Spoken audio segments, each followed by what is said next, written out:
En esta tercera parte de la clase vamos a hablar de una guerra civil que ha sido muy poco estudiada y que de todas maneras hay forma de explicar por qué se dio, cómo se dio y qué consecuencias trajo.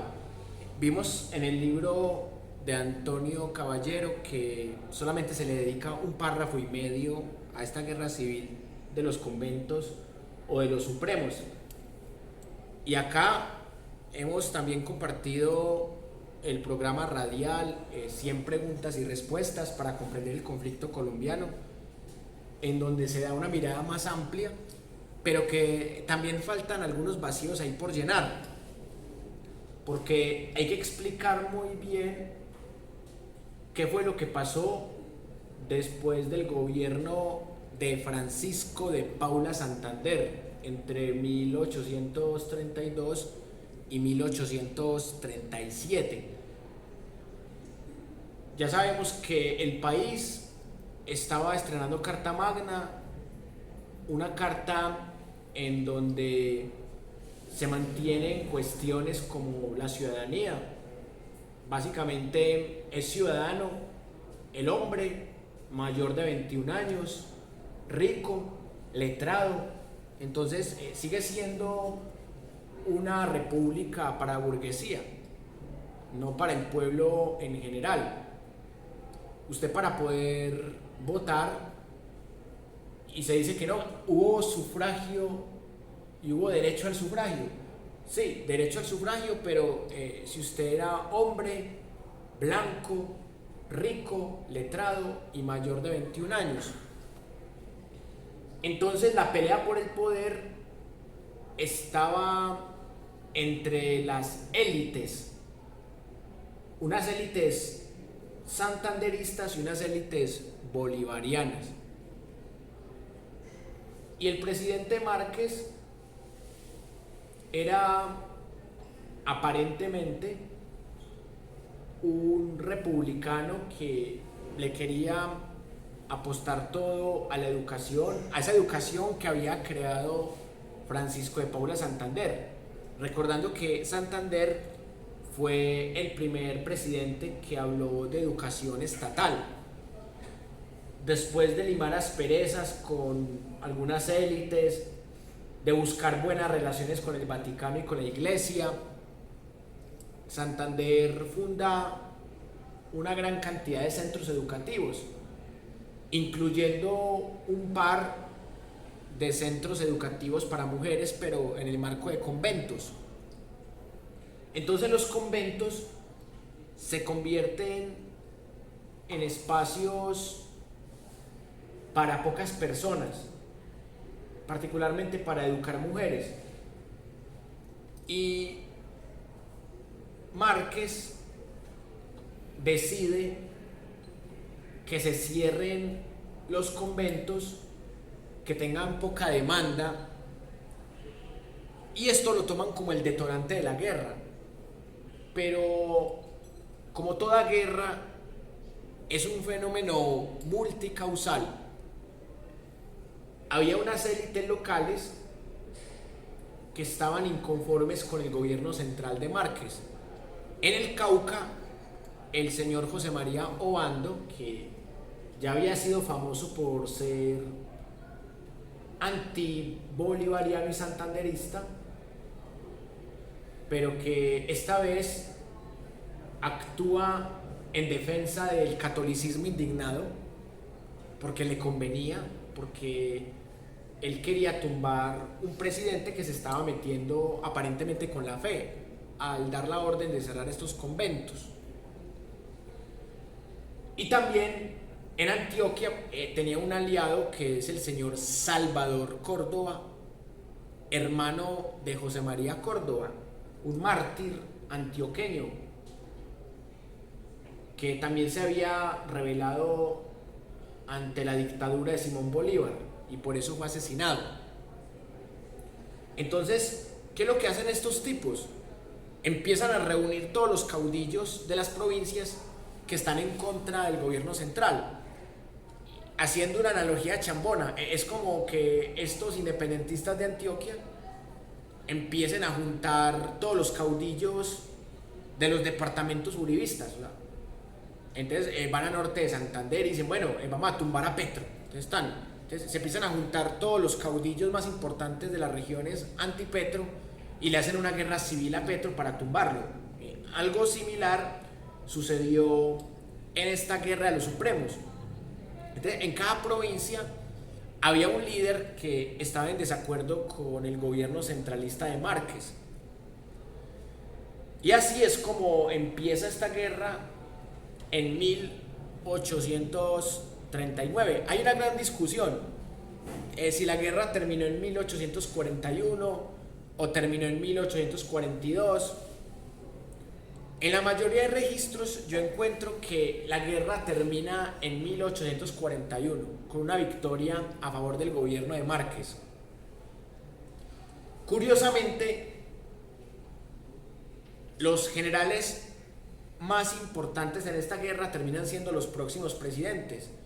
El caso de Tomás Cipriano de Mosquera y el caso de Herrán.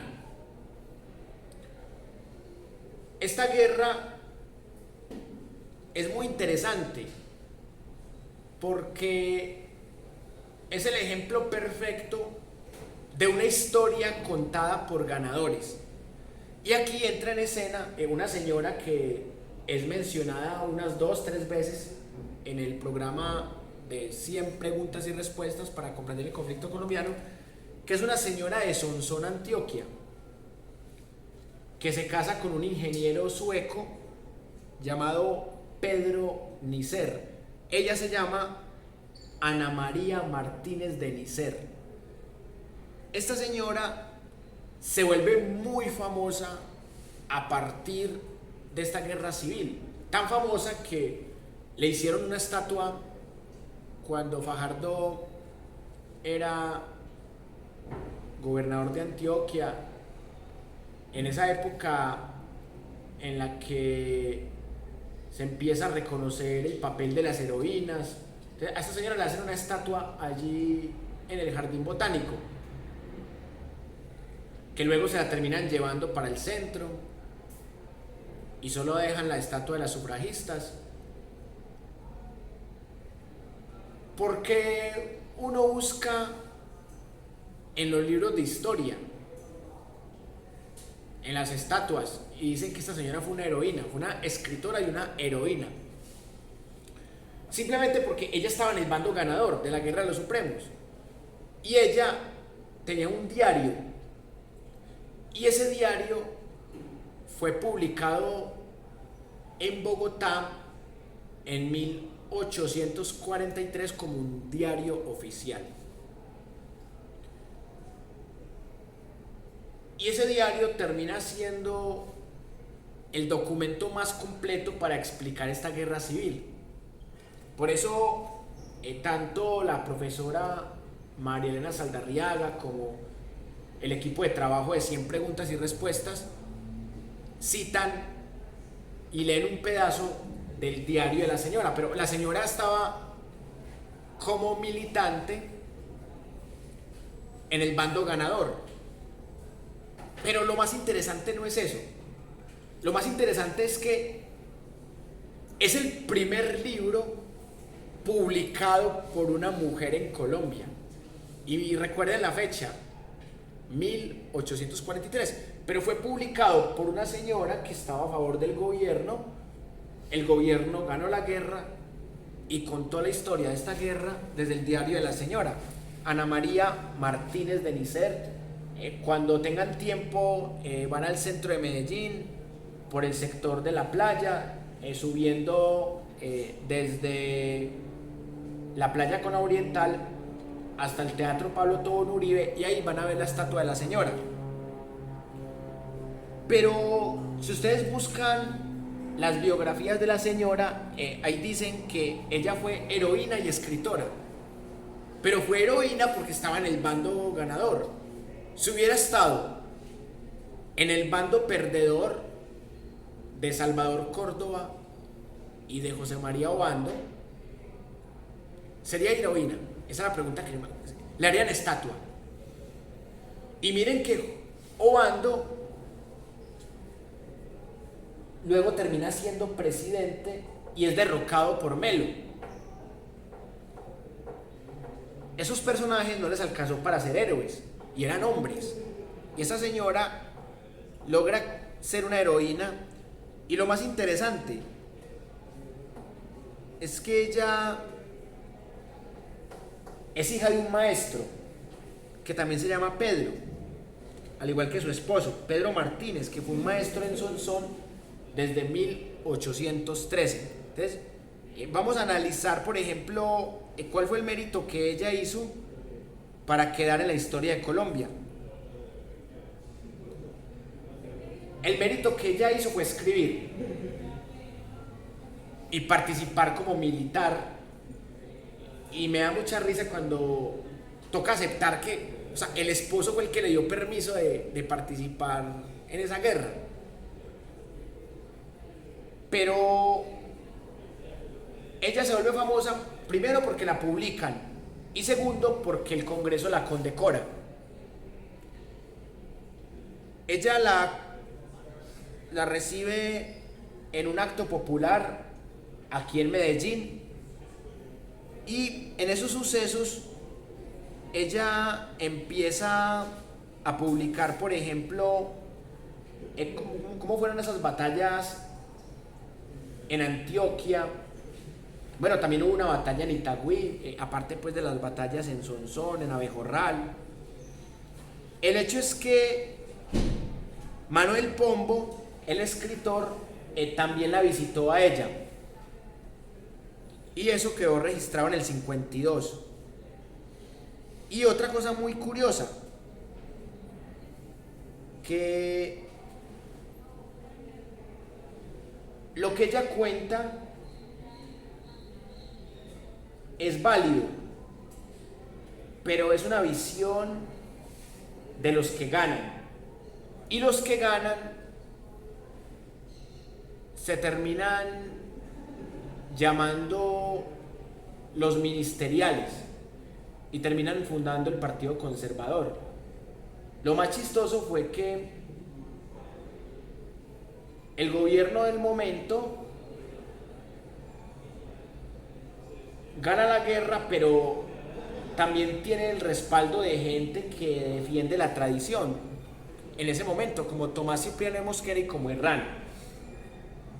Es muy chistoso que un gobierno que es atacado por el clero luego termine apoyado por gente que termina fundando un fortalecimiento para la iglesia y que terminan siendo piezas fundamentales para fundar el Partido Conservador. Y que Obando, que no era propiamente católico, sea guerrillero en esa guerra para derrocar a este gobierno. Entonces miren que la política y la guerra siempre van a tener ese tipo de volatilidades. Y el regionalismo es una característica que siempre vamos a encontrar en las guerras civiles, en Colombia. Si analizamos todas las guerras, veremos que desde antes que fuera una república ya había regionalismo. Una pelea entre centralismo y federalismo desde que era la patria boba entre 1812 y 1815.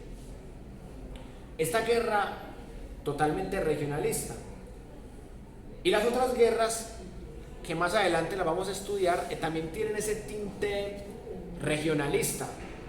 La guerra para tumbar a José Lario López, la guerra en donde Tomás Cipriano de Mosquera, que termina al servicio del Partido Liberal, habiendo sido influyente para fundar el Partido Conservador, termina tumbando al conservador Mariano Ospina Rodríguez en la guerra que finaliza en 1862 y que da nacimiento a la Carta Magna de Río Negro en 1863.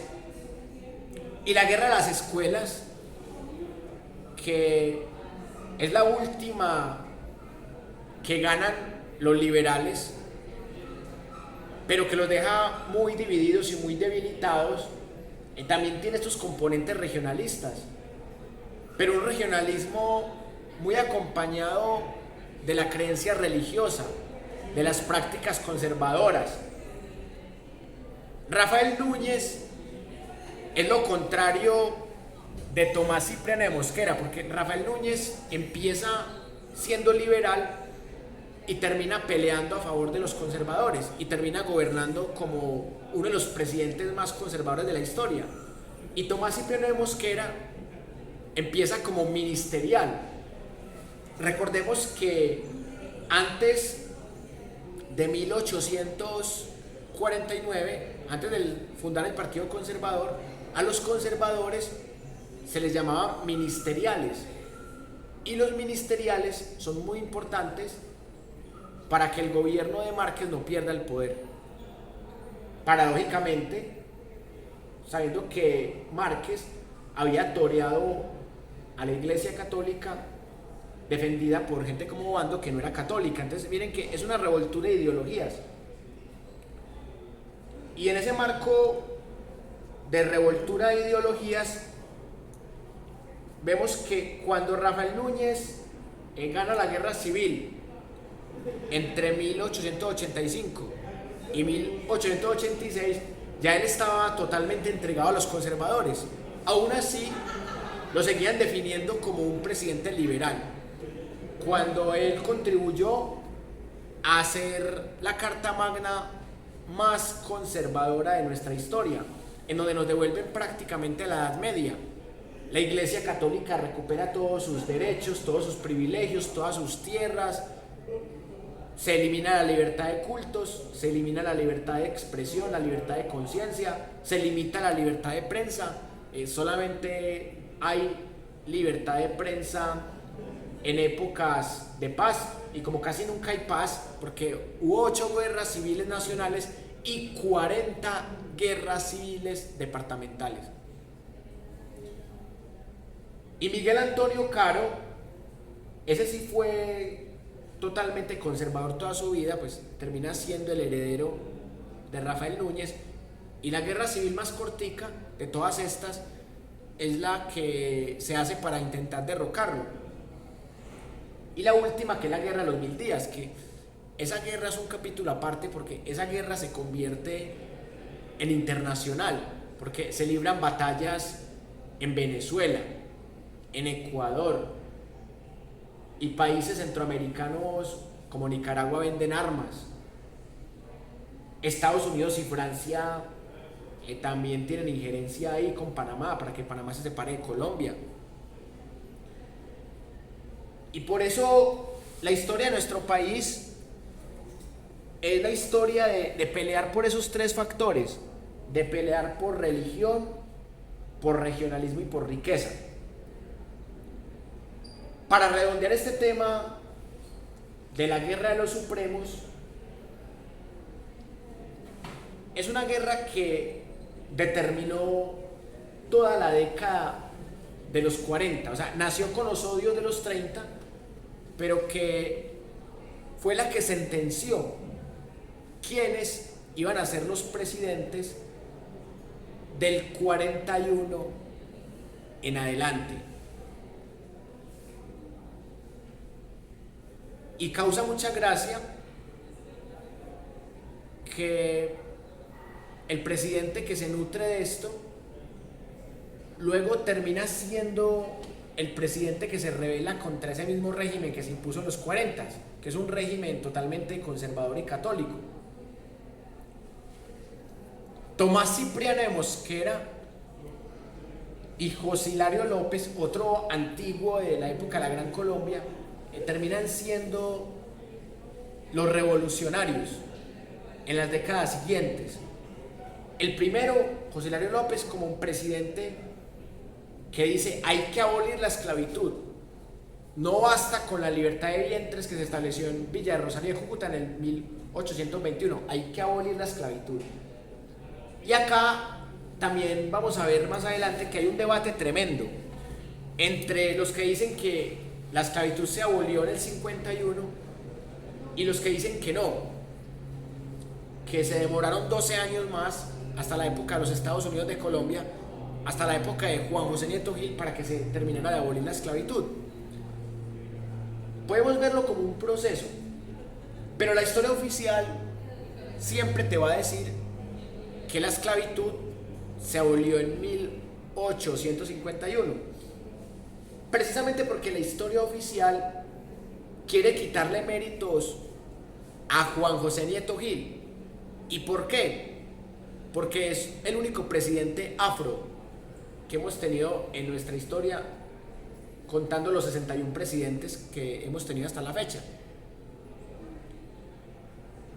Tanto así que Tomás Cipriano de Mosquera, que se volvió liberal, pero que no dejó de ser racista, mandó el retrato de Juan José Nieto Gil a París, Francia, para que lo blanquearan, para que no quedara tan morenito, para que un país de arios como Colombia no podía tener un presidente afro. Por eso es tan significativo que alguien como Francia Márquez haya llegado a la vicepresidencia, porque no solamente es afro, feminista, ecologista y mujer, líder social, sino que también representa esa mujer cabeza de hogar que, si bien tiene un título profesional, es una persona muy cercana al pueblo, con esa humildad que uno percibe en el pueblo raso. Y de cierta manera, la historia racista va a buscar la forma de opacarla. Miren lo que pasó ayer con Francia Márquez. Pues que ella dijo que ojalá sean grandes astrólogas. Y sabemos que la astrología es considerada por la ciencia moderna como una pseudociencia. O sea, lo que esperaba la sociedad capitalista cognitiva era que ella dijera, ojalá sean unas excelentes astrónomas. Pero hay que mirar el imaginario que representa Francia Márquez. O sea, ella representa un imaginario de chamanes, de líderes afros, de una historia que no es académica, de una ciencia que no es académica, que es más ancestral. Entonces, claro, la gente lo primero que hace es burlarse de ella. Ay, vea esta bruta, confunde los astrólogos con los astrónomos. Pero hay que mirar lo que realmente ella quiso decir ahí.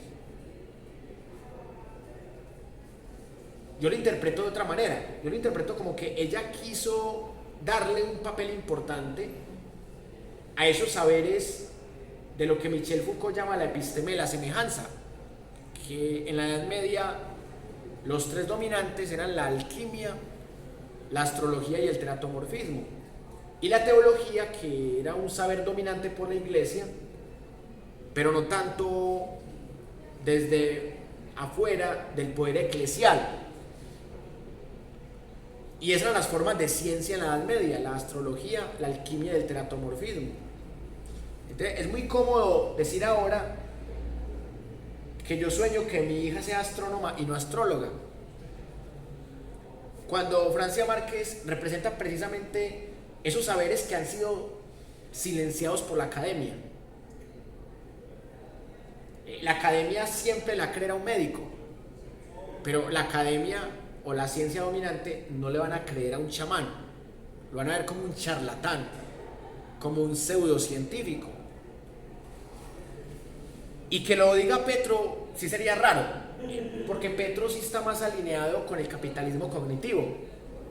Petro lo primero que hizo fue citar un montón de doctores para que lo acompañen, mostrando que le interesan más los títulos que el conocimiento, porque un doctorado no es garantía de conocimiento. Un doctorado es garantía de cumplir unos requisitos académicos. En cambio, el discurso de Francia Márquez va más orientado a lo empírico, a lo tradicional. a lo ancestral. Entonces burlarse de ella es una forma de disimular el racismo que hay contra ella, porque ya sabemos que la han atacado con chistes racistas y que hay gente de la oposición que se ha metido en líos jurídicos y que tuvo que excusarse públicamente por lo que dijeron de ella. Entonces miren que en Colombia ha sido así. En Colombia ha sido un discurso hegemónico en donde lo único que importa es lo que diga la ciencia y lo que diga la academia, y si la persona es blanca, lo que la persona dice vale más en el imaginario común. Les cuesta mucho aceptar que alguien afro llegue a la vicepresidencia. Más fácil se imaginaban una mujer blanca como Marta Lucía Ramírez a una mujer afro como Francia, porque sigue siendo un país muy racista, y por eso es tan importante que estudiemos las guerras civiles, porque se dan cuenta ustedes la gran cantidad de clasismo, de xenofobia, de racismo, de fanatismo religioso que hay en estos relatos. Bueno, en la parte final de la clase vamos a analizar la última guerra civil, que es la de 1851, y vamos a ver qué se dice de José Hilario López y del poder que le quitó a la Iglesia Católica. Así que vamos a analizar esta guerra civil y con eso terminamos por hoy.